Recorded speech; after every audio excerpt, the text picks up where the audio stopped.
Hi guys, here's a little video I'm putting together of my new X68000 and how I kind of got it set up and what I'm doing in terms of joysticks, video, that kind of stuff, output to these things and to these things. So this is the Sharp X68000 Super HD. So it's a hard drive model. I got it from Japan, basically from Beep. This is a model that is serviced by them, refurbished by them. I think it's a pretty well known sort of X68000 guy that's looking after Beep, and he's been online, he's been doing stuff with Yahoo auctions and things like that for years, so I think he's pretty respected. I kind of assume that the work that he's done on this unit is of a good quality.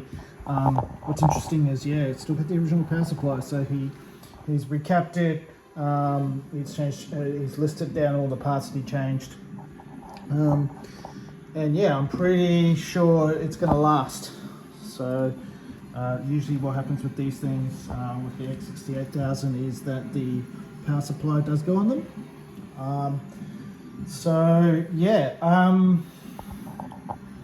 This one I'm not going to switch the power supply over.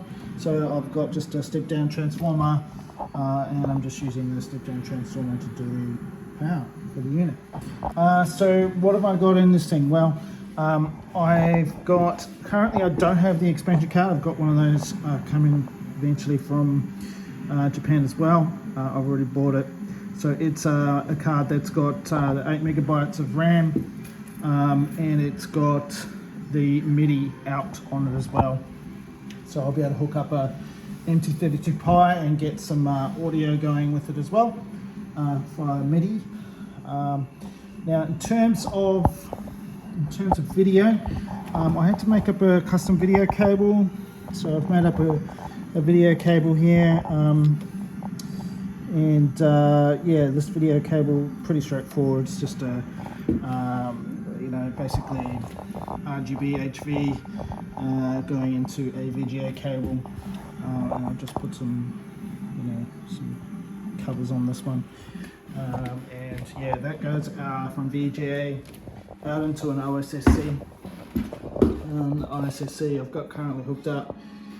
It's hooked up into just a Samsung panel that I found on the side of the road one day, and I'm running Show here. This is just a replay of me playing earlier. This is against the third stage boss. I think I get my butt kicked.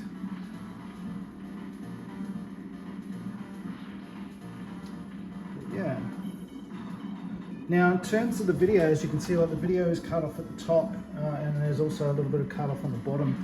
Now I've got for this particular game, it's running it. I'm not sure what the resolution is, but I've got the OSSC running in 3x multiple mode, and running at sort of 280. I think it's 384. So it's either 3x or 4x that I'm outputting at.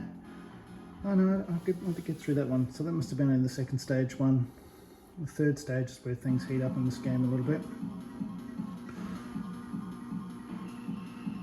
One of the nice things is, as you're playing the game, it will record your playthrough, and then just play it back as between games. That's kind of the demonstration. I find it always so hard to get in the middle of those bloody spinning things. Anyway, more practice, I think, is what it comes down to. So in terms of my input, I do have a MSX controller that I normally plug into this. So the MSX standard is the same standard as the Sharp X68000. This is a nice little controller I got from my MSX a while back, and it basically has auto fire on both of those buttons, which is pretty cool. That means, however, the auto fire means that it's not passive. Yeah, so it means that, yeah, you've got to have some kind of circuit in place to get those auto fires going. And what I really wanted to do is, yeah, because, you know, obviously the X68000 is a shoot 'em up kind of machine. There's a lot of shoot 'em ups, including this most amazing game. I wanted to build an adapter for joystick. So I just built one of those up today, and basically this will allow me to use a stick that I've already modified. So I've already modified this stick for a Super Gun, and made it compatible with Neo Geo CD, so you can play Neo Geo CD and stuff like that with it. But it also means that I can plug it into this, because it's just a passive circuit that it's using really for the joystick directions up and down. Then yeah, the joystick will work. So this has been playing again. Somehow I've reset it back to stage 1. But yeah, I played this during when I was playing this. I was using the stick, which is pretty cool. So yeah, you can see I can just kind of, you know, come back in here and just, you know,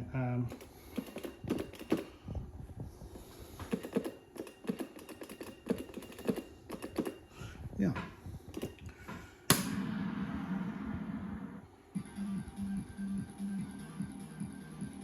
Yeah, it's pretty cool. Now, the sound on it, there is a speaker built into the X68000, but I found some other little Logitech speakers that I found on the side of the road again. I love finding stuff in hard rubbish. But this one, yeah, these ones, they go really well with this, with the X68000, especially the sort of sound that comes out of them, because MIDI hasn't got a lot of bass in it anyway. So this, usually the FM sound that comes out of the X68000 isn't going to require too much bass. So just having some, you know, tweeter style speakers like this, it's really good for it. Yeah, so probably the other thing to mention, of course, is like, how am I playing the games? Well, I've got a few games on disc. I've actually imported a few games recently. I've got a few more coming. I'm a big believer in physical media, but and having a good collection of games. However, that doesn't necessarily give you access to things like Cho Shah, which is a Dojin style game. You know, you can't just go find, you know, the a hard box covered version of this game. You know, you're not going to be able to find that for this particular one. So the other alternative is to get some sort of hard drive emulator. And because the Super has got, because the Super this is the Super HD. This model didn't come with a hard drive in it, but it had the correct cabling so that I could, you know, put it into a hard drive emulator into it. So I've chosen the Zuluscsi. I had quite a bit of trouble getting the Zuluscsi working. The real reason behind that is because the disk drives, these disk drives work perfectly. Again, that's part of the refurbishment that Beep has done. But the thing with it is that I don't have a boot disk. So I don't have the master disk that's required really to load to set the SCSI boot order. And so, yeah, I had the Zuluscsi plugged into the cable that's provided. That's part of the HD, the Super HD, but it wasn't going to boot it, and it was asking for a disk. Now, what I did in the end is I found a game that I had, which was on disc, which is called Deathbraid, or Deathbringer. I can't remember which one it is. But it has a SCSI driver on it. I think the game is supposed to be able to be installed onto a hard drive, so it's a hard drive installable game. And as part of that, it has a SCSI driver loaded on it. So essentially what I did is I put that disc in the drive, and then just before the game loaded and after the SCSI driver had loaded, I ejected the disc, and sure enough, that gave me access to the hard drive. On the hard drive images that you can get for the X68000, you get a systems disk sort of style hard drive, which has got like operating systems, like the Windows operating system that's available for it, you know, tools, compilers, things like that, development tools. Well, on that disk there's also the master disk, and you can start a program within on that system hard drive, and it will allow you to burn the disk. So I had a blank floppy disk. You've got to use an HD formatted disk, of course, which I didn't have as many HD formatted 5 1/4 floppies as I thought I did. It seems I've got mostly double density disks. So anyway, I figured out how to burn the master boot record, and then essentially booted that in. And then the tool that you need to use is called Switch. You start up Switch. Switch then lets you set the boot order. So yeah, maybe what I'll do is I'll show you the hard drive side of things. So another nice thing about this panel is that it doesn't have a back. It doesn't have a stand for it. So when I found it, it was just like this, which is kind of cool. It just means I can, you know, be pretty rough with it. I don't really care. I've got some rubber bands around this bit here to try and protect the screen a little bit, but you know, it's only a 4x3 really that I care about. Yeah, so let's just reset the machine, and I'll show you the boot. So yeah, you can see the OSSC up there, just booting up. Now I've had to open this up and attach the Zuluscsi internally, rather than keep it external. And yeah, that was fun. Just I ended up sealing it in the anti-static bag that came with the Zuluscsi. So I've sealed it up in that, and sort of put it inside with some Velcro, attached it in the inside, in the hard drive caddy where the normal SCSI hard drive would go. Unfortunately, that means I can't see the busy light. I can see the busy light, but I can't see the active light. So it mustn't have all the correct signaling set up for that. It'd be nice if you could actually see the hard drive light. That might be something I look at modifying later on, even just if I could see the LED up the top or something like that. That might be cool. I think that's ventilated there. No, it's not. Okay, it is vented on that side, but not on this side. So maybe I have to, I don't know, figure out some way, maybe even just down here somewhere or something. I don't know. I don't really want to touch or wreck the unit in any way. You know, don't want to cut it or anything like that. Anyway, here's what happens when you boot into the SCSI HD images that you can get. And essentially, yeah, I'll just put the keyboard down here. You can press L, and that will let you move around between the different sort of hard drive images that are available. And so, you know, you've got like C drive, which is the main standard system disk thing that they call it. And you know, you can go into the readmes. You can hit the user guide for this, and you know, describes everything. Yeah, you'll notice that I've only got this much memory. So after you start up this thing, it's called LHS. LHES, which is a file selector, I guess, and a LHArch unarchiver, so you can unarchive images and things.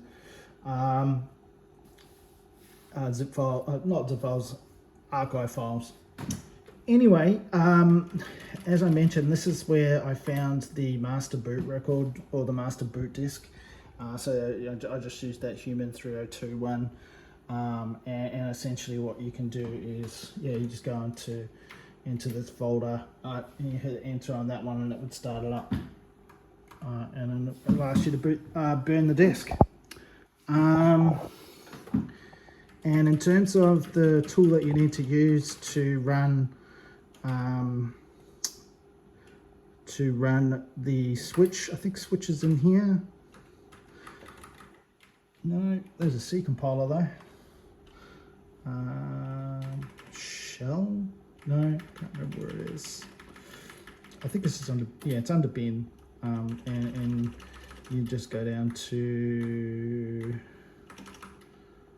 switch, and that would be in there. Now I'm going to use this tool when I get my memory expansion and the MIDI stuff. I'll need to go in and I'll need to switch, tell the X68000 that there is more available RAM. That should probably put the unit up to 10 megabytes when that comes through. Now the reason why that's important is because these games are being they're running off the hard drive.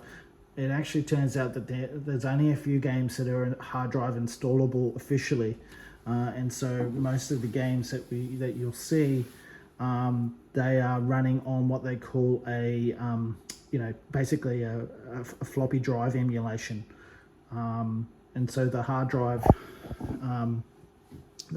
itself is pretending to be floppy disks. Now, doing that emulation actually consumes quite a lot more memory, and so this machine's got 2 megabytes in it. It's got 1 megabyte on board, and I think that it's already got another megabyte installed. Some of the earlier models, so the Ace X68000 only has 1 megabyte of RAM. You need to buy a separate expansion. And as I mentioned, once I get the card, I install in one of these slots at the back here, and so I have to take one of these slot covers off and insert the card, and it kind of goes in like a PC card. And yeah, so let's kind of look at some games, I guess, or just start up a game just to show you what that looks like. So what we would do is we would normally go to, say, D, we might go to, say, shooting or something like that, horizontal.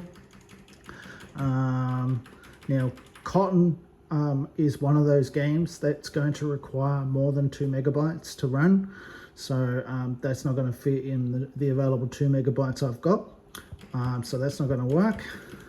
Phalanx I think will work, but let's have a look at Star Trader, because I saw a video just today of talking about Star Trader. It looks really cool. It was on one of Pixel Cherry Ninja's streams that he's just doing for the Mr. X68000 core that's getting updated at the moment. There seems to be quite a bit of activity on getting that core accurate and getting it up to being near a lot more usable than what it has been in the past. So if we go into this, you'll see that there's like a start.bat file. What you've got to do is you've got to just basically press Q at this point. It's going to ask you to quit to start path. Press Q again. Now, what will happen is that it's looking, when I quit out of this, it's going to look for that start.bat file and start it. The reason why we're going to do this is because, yeah, as you can see, we've only got 1322 kilobytes of RAM right now. That's because this LHES is also running. What we're going to do is quit it and then allow more of that RAM back. So let's just try quitting this. You'll see I actually quit. When I quit, it actually starts loading the game up.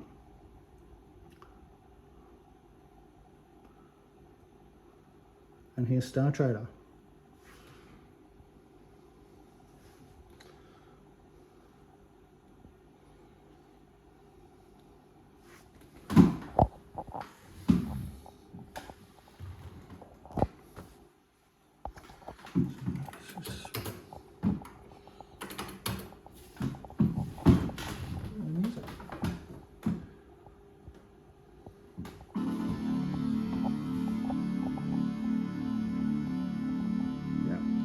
to be one of the games that works.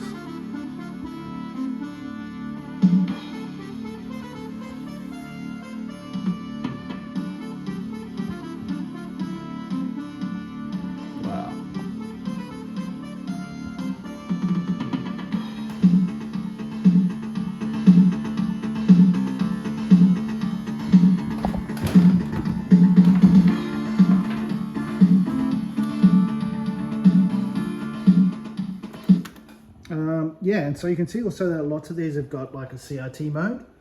Not every game has this, but some of them will do a 15 kilohertz. So if I switch this, it'll switch to 15 kilohertz, maybe. No, not today, it's not going to work.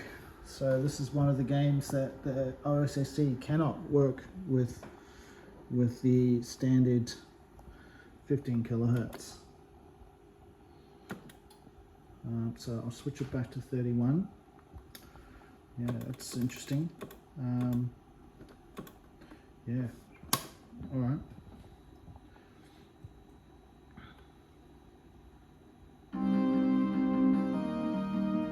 This game's got a lot of like, kind of like this sort of high resolution graphics anyway.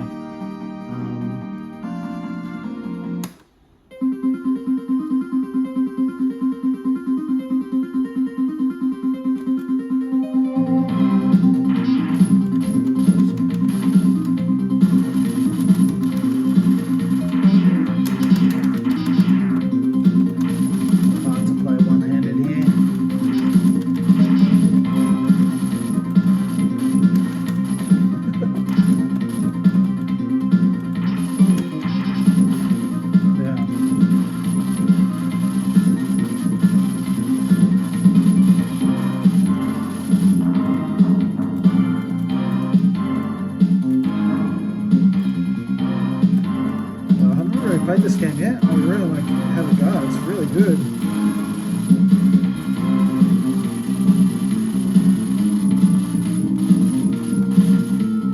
Awesome. Yeah, so really that's kind of what I've got for now. If you want to reset the game, there's a reset button up the top, and it's also a power off. So you can press the power off button, and it'll slowly fade out to black and turn itself off.